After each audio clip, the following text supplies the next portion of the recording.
DNA, deoxyribonucleic acid, हमारी पृथ्वी पर मौजूद एक ऐसा तत्व जो हर जीव के अंदर पाया जाता है और इसी के अंदर हमारे जीवन के सारे राज छुपे हुए हैं। एक एस्टिमेट के अनुसार हमारी पृथ्वी में 87 लाख स्पीशीज़ के प्लांट्स और एनिमल पाए जाते हैं। इसमें से हम इंसानों ने केवल 12 लाख स्पीशीज़ को ही खोजा है और बाकी की स्पीशीज़ कैसी होगी, वह किस प्रकार की दिखती होगी, उनका स्वभाव कैसा होगा, ये हम नहीं कह सकते। लेकिन एक चीज़ उनमें भी सिमिलर होगी जो आप में और हम में भी है, वो है डीएनए। पृथ्वी पर रहने वाले सभी जीव एक दूसरे से डीएनए सिमिलरिटीज रखते हैं। अब देखो, हम इंसानों का धर्म, जाति, रंग, रूप भले ये अलग हो सकता है, लेकिन हम सभी के डीएनए में 99.6% की सिमिलरिटी एग्जिस्ट करती है। अब दोस्तों, इससे ये तो क्लियर हो जाता है कि पृथ्वी पर सभी जीवों का ओरिजिन इंटरकनेक्टेड है। लेकिन आखिर पृथ्वी पर जीवन की उत्पत्ति ही कैसे हुई? हमारे सोलर सिस्टम की फॉर्मेशन आज से 260 करोड़ साल पहले हुई थी और पृथ्वी की एज करीब 454 करोड़ साल मानी जाती है। अब इससे पहले यहाँ सोलर नेबुला हुआ करता था जो डस्ट और धूल का बना हुआ था और इसी सोलर नेबुला से सोलर सिस्टम बना था। अब इस सोलर सिस्टम नेबुला में मौजूद ये डस्ट और गैस एटम के बने हुए थे जिनका फॉर्मेशन एनर्जी से हुआ था। और ये एनर्जी आखिरकार आई कहाँ से? दोस्तों, ये एनर्जी आई थी बिग बैंग से। लेकिन बिग बैंग आखिरकार हुआ क्यों था और आखिरकार बिग बैंग से पहले क्या था? इसके बारे में कई सारी थ्योरीज एग्जिस्ट करती हैं और ठीक इसी तरह हमें पता है कि आज पृथ्वी पर मौजूद जो भी जीव जंतु हैं उनका इंटरनल बॉडी स्ट्रक्चर किस प्रकार का है। लेकिन जब बात आती है हमारे अल्टीमेट ओरिजिन की, तो इसके बारे में एक सिंगल थ्योरी भी एग्जिस्ट नहीं करती।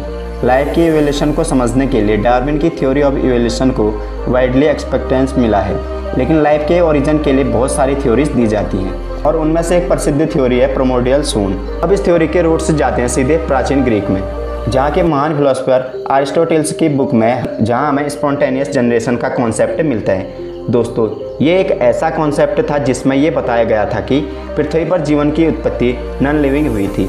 लेकिन दोस्तों, क्या होगा अगर मैं आपसे कहूँ कि लाइफ का ओरिजिन पृथ्वी पर हुआ ही नहीं था?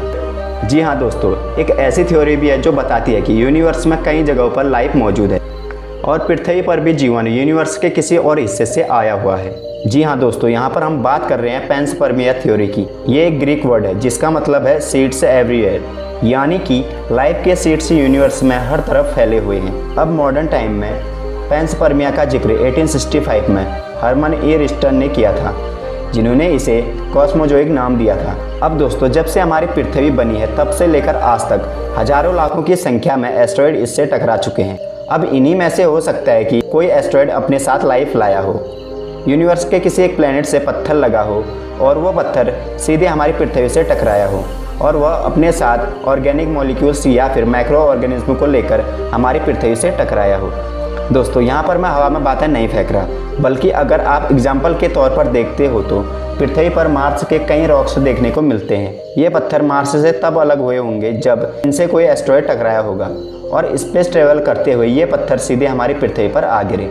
अब दोस्तों, यहाँ पर पैंसपर्मिया थ्योरी के कई डिफरेंट वर्जन हो सकते हैं, डिपेंडिंग अपॉन पृथ्वी पर लाइफ लाने वाला एस्ट्रॉयड आखिरकार आया कहाँ से और क्या वो सच में एस्ट्रॉयड था, और हो सकता है कि वह हमारे सोलर सिस्टम का ही एस्ट्रॉयड हो और तब हमारे सोलर सिस्टम में कहीं और भी लाइफ एग्जिस्ट करती हो, या फिर ये भी हो सकता है कि वो एस्ट्रॉयड किसी दूसरे सोलर सिस्टम से आया हो। अब दोस्तों, हो तो ये भी सकता है कि वह कोई लॉन्ग ऑर्बिट कॉमेट हो जो ऑड क्लाउड से इनर सोलर सिस्टम की ओर आया हो। अब दोस्तों, ये भी हो सकता है कि क्या पता कोई नॉन लिविंग थिंग नहीं बल्कि एक लिविंग थिंग जैसी कोई एडवांस एक्स्ट्रा टेरेस्ट्रियल एलियंस खुद पृथ्वी पर खुद जीवन की उत्पत्ति करने का कारण बने हो। हालांकि हमारे पास पैंसपर्मिया थ्योरी को प्रूव करने के लिए पर्याप्त एविडेंस भी मौजूद नहीं है। दोस्तों, पिछले कुछ सालों में जुपिटर और सैटर्न के कई मून की स्टडी की जा चुकी है और जहां पानी या मीथेन के ओशियंस मिले हैं। कई वैज्ञानिक ये भी मानते हैं कि पृथ्वी पर भी लाइफ बर्फ की चादर के नीचे ही ओरिजिनेट हुई थी। दोस्तों, दरअसल आज से करीब 300 करोड़ साल पहले पृथ्वी के ओशियंस के ऊपर 100 फीट मोटी बर्फ की चादर हुआ करती थी और उस समय धरती पर आने वाली सनलाइट आज के मुकाबले 3 गुनी कम थी। सीजन्स के बदलने के साथ साथ बर्फ जमने और पिघलने का सिलसिला लगातार चलता रहा, जिसने बर्फ के नीचे ऐसे केमिकल रिएक्शन को प्रकट किया जिसकी वजह से सिंपल ऑर्गेनिक मॉलिक्यूल्स का फॉर्मेशन हुआ। और अब लाखों करोड़ों सालों बाद ये सिंपल ऑर्गेनिक मॉलिक्यूल्स बर्फ़ के नीचे जमा होते गए। फिर जाकर इन्होंने कॉम्प्लेक्स ऑर्गेनिक मॉलिक्यूल्स को बनाया, क्योंकि जैसा कि दोस्तों हम जानते हैं कि पृथ्वी की ओजोन लेयर 60 करोड़ साल पहले ही बनी थी, जिसकी वजह से अर्ली लाइफ को कॉस्मिक रेडिएशन से बचाने का काम 100 फीट मोटी बर्फ़ की चादर ने ही किया है। दोस्तों कुल मिलाकर यह काफ़ी कॉम्प्लेक्स सी थ्योरी है, लेकिन क्या पता हमारी बिगनिंग इतनी कॉम्प्लेक्स भी नहीं रही हो।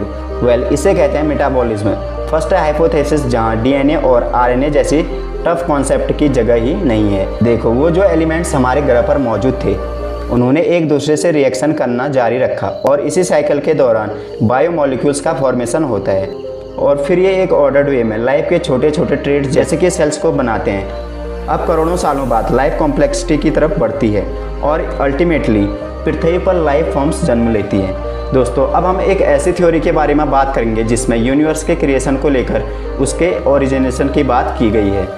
जी हाँ दोस्तों, हम बात कर रहे हैं गॉड क्रिएशन थ्योरी की, जिसे क्रिएटिनिज्म नाम दिया गया है। सिंपल वर्ड में कहूँ तो मैं और आप सभी को भगवान ने ही बनाया है, लेकिन हमको किस भगवान ने कैसे बनाया है, साथ ही ये दुनिया कितनी पुरानी है, इसको लेकर आपके और मेरे विचार अलग अलग हो सकते हैं। जैसे कि हिंदू धर्म के अनुसार हमारे यूनिवर्स को लॉर्ड ब्रह्मा जी ने क्रिएट किया है। पूरे मल्टीवर्स में जिस प्रकार कई सारे यूनिवर्स होते हैं और हर एक यूनिवर्स को लॉर्ड ब्रह्मा जी ने ही बनाया है, और उसी प्रकार इस्लाम के अनुसार अल्लाह ने इस दुनिया को सिर्फ 6 दिनों में बनाया है। हालांकि दोस्तों साइंस से इन चीज़ों को नहीं मानता। वैज्ञानिकों के अनुसार यूनिवर्स में बिग बैंग के बाद ही लॉ ऑफ फिजिक्स से ओरिजिनेट हुआ और उसके सारे फंक्शनिंग भी तभी से शुरू हुई थी। दोस्तों इसके बारे में आपके क्या विचार हैं, हमको नीचे कमेंट में ज़रूर बताएं।